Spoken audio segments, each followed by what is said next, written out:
So New York City says it's going to lift the limits on electric Uber, Lyft, and other rideshare vehicles, right? There were all these restrictions imposed on Uber drivers that invested heavily into cars. Like people bought Suburbans, Cadillacs, Mercedes F550s, BMWs, etc., right? And de Blasio really stifled, shut down the opportunity of earning big money in New York City. Now, what I think is unfair here is to then come out and say, oh, if you are willing to invest in an EV vehicle, right, we'll lift those restrictions, right? Only if you do an EV vehicle can you get back on the road. What does that do to all the drivers with vehicles that have combustion engines, right?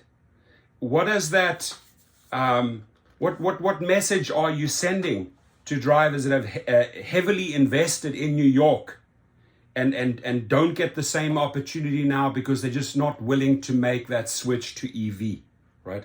Now, the other thing, I think the biggest thing that they have missed and the biggest opportunity that they have missed here in really taking care of their passengers or visitors to New York is in the EV field, there's basically just little cars, right? There's no big standout Cadillac-sized EVs. You're not going to go and buy a Rivian, right? Which is way too expensive and doesn't have the same capacity for luggage or for people. So I don't think this was very well thought out when they say, okay, these are the changes we're making, and when we're gearing towards 2030, lifting of restrictions on the number of taxi and limousine commissions license plates issued to drivers working for Lyft, Uber, or other rideshare companies comes as part of the Adams administration's goal to fully electric or wheelchair accessible rideshare fleet by 2030. It's pretty much copying what they're trying to do here in California, and it's wrong, right? You're denying people the opportunity to make money with their bigger vehicles. There are large groups of families, lots of luggage. I mean, I drive, I have sometimes people that have 8 large bags, large suitcases, big families. How would I get them to JFK in New York, right? If I may be restricted to sort of a medium-sized electric vehicle. It's not going to happen. So I just don't think it's very well thought out. I've read the comments by New Yorkers, how upset they were when all of those restrictions were put on them. My guess is, to some extent, the taxi industry is being protected, right? It's a big taxi city, same as Vegas. Vegas sort of has the same issue. They want to try to get the licensing, the limo licensing, etc. They definitely make it very, very difficult for people to start up their own private chauffeur businesses, right? And it's the same in New York. So I don't agree with the direction. I don't like the restrictions imposed on the drivers and then the conditions that they have to meet if they want to get back into the game. I think it's just plain out wrong. So we're making history, making a big bold step. Yeah, it is a big bold step toward the city's electric future. Mayor Adams said, "We proposed this rule because our city and our world is slipping into a deeper climate crisis. Under the so-called Green Rides initiative, the city will gradually mandate that Uber and Lyft dispatch a greater percentage of electric vehicles until 2030. The city's rideshare fleet currently consists of about 78,000 cars, which require a TLC-issued place to legally operate. Of those, only about 2,200 are electric vehicles." Now you got to ask yourself, why are 2,200 of 78,000 cars electric? That's a very, very small percentage, right? And I think it goes back to the argument that I just made is that those type of vehicles with that type of size and with that type of range do not suit, right? Do not fulfill the conditions that drivers in New York need. And I hope that drivers will rise up and put that across, because if there were larger EV vehicles, if they were affordable, right, that's the other thing, price, then you'd see maybe a 50-50. Maybe you'd see 36,000 combustion, 36,000 EVs. No, 78,000 regular combustion engine vehicles and 2,200 electric. The ratio is completely whack there. And now they want to play catch up. They want to like accelerate that 2,200 up to 2030. Oh, you can only get back in the game. You can only do this job if you meet our conditions. They did that here, or they're doing that here in California. They're doing it in New York. I would want that freedom. I would want that freedom to choose in which direction I want to go.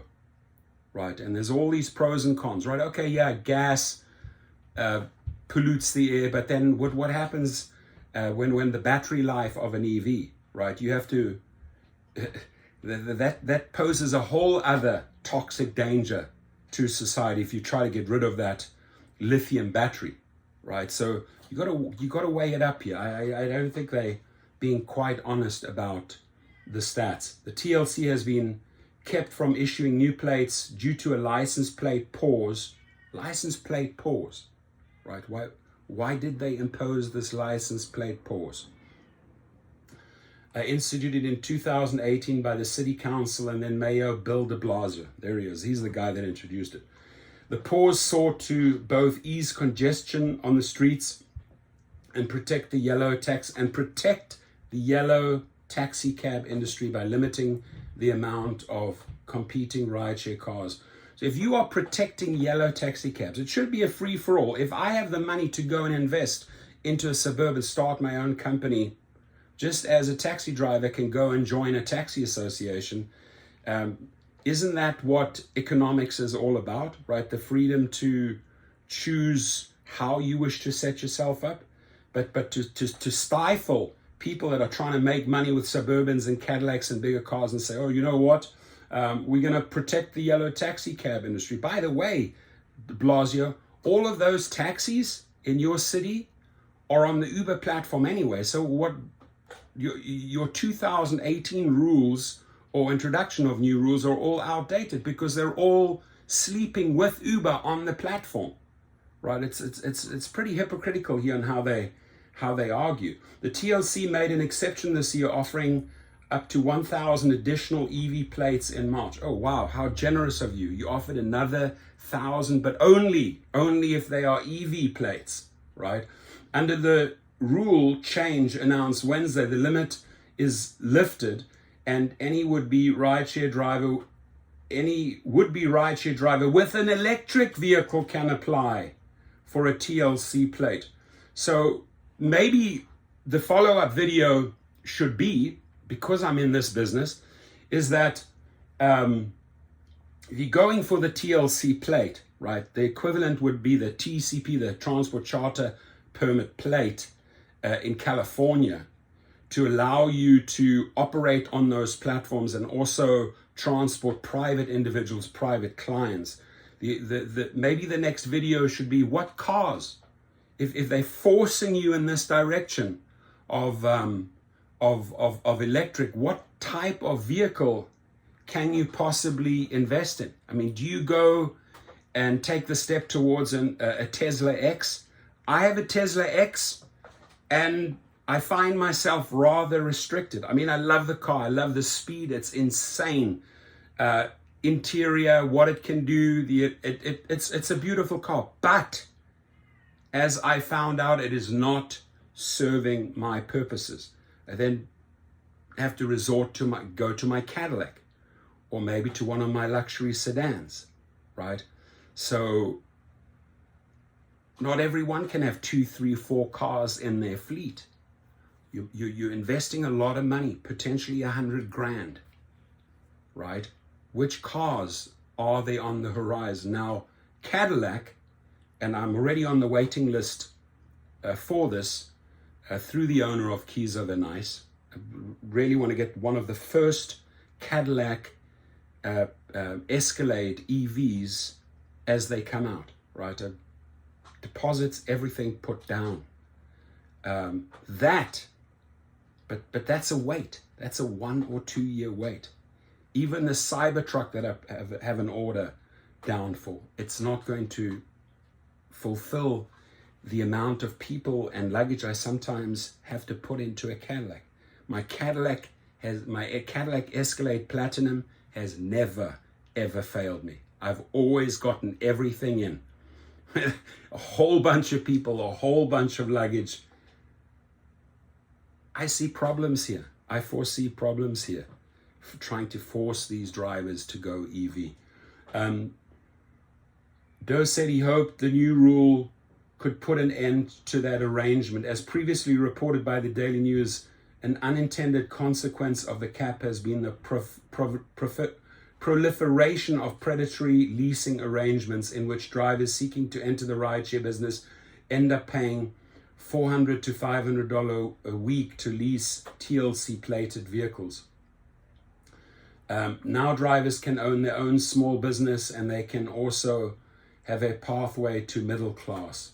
If you're putting $300 plus towards a weekly lease, that's money out of your pocket, he added. We want to put money into the drivers' pockets.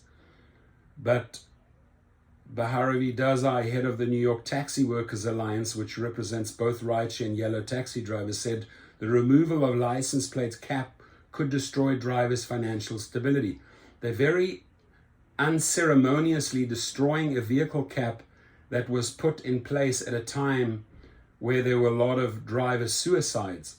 It's shocking to me that they would just destroy something that was so critical. Desai said existing Uber and Lyft drivers would bear the brunt of the new policy being forced. This is the problem I'm having with being forced to buy new expensive EVs in order to compete with unregulated influx of new EV drivers. 100% correct. He's 100% correct with that statement. And I'm not saying that because I said it before, I'm 100% correct. This is just the most logical reason to argue.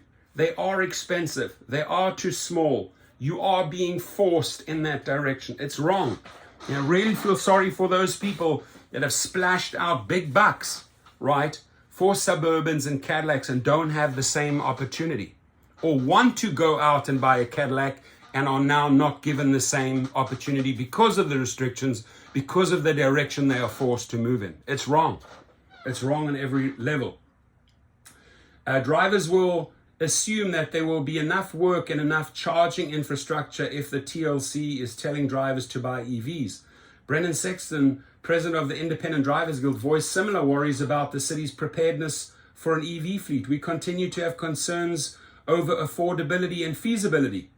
Before any mandates on Uber and Lyft drivers take effect, the city must ensure that there are enough charging stations, something I completely forgot about. Yes, charging stations, even in LA with my Tesla. I ran into problems. There are not enough charging stations. It's getting better, no doubt about it. It's getting better. But sometimes I'd have to go 20 minutes, I have to now, like, for example, with the Tesla X, I want to give you a real life scenario. I have an airport, a pickup at a specific time. My charge is running low. I have to now head off to Santa Monica or Culver City, 15, 20 minutes there, 15, 20 minutes through traffic back on the highway to get my charge. I've lost 40 minutes there. Will I still make my LAX pickup? And now I'm in a pickle because I have to charge. So this Uber X, as much as I love it, as much as I love my Tesla X, I mean, it is a rocket. It is a rocket. It doesn't always suit my needs. And I see New Yorkers that are forced into that same position of maybe getting an Uber, a Tesla X or something equivalent, are going to run into the same problems as I did. They are not ready with the infrastructure to support this direction. And thank you for bringing up that valuable point. I forgot that, right? So the city intends to have electric and accessible trips constitute 5% of all rideshare hails by the end of 2024, though the commission intends to review and amend, these are all intentions, right? And amend the rules if charging infrastructure isn't up to snuff. So, if the charging doesn't follow suit, if there are not enough charging stations, we'll reassess. New Yorkers, this is your turf, right? Chime in. We need to learn from the New Yorkers, boots on the ground, what is happening in your city, right? Please comment. Thank you.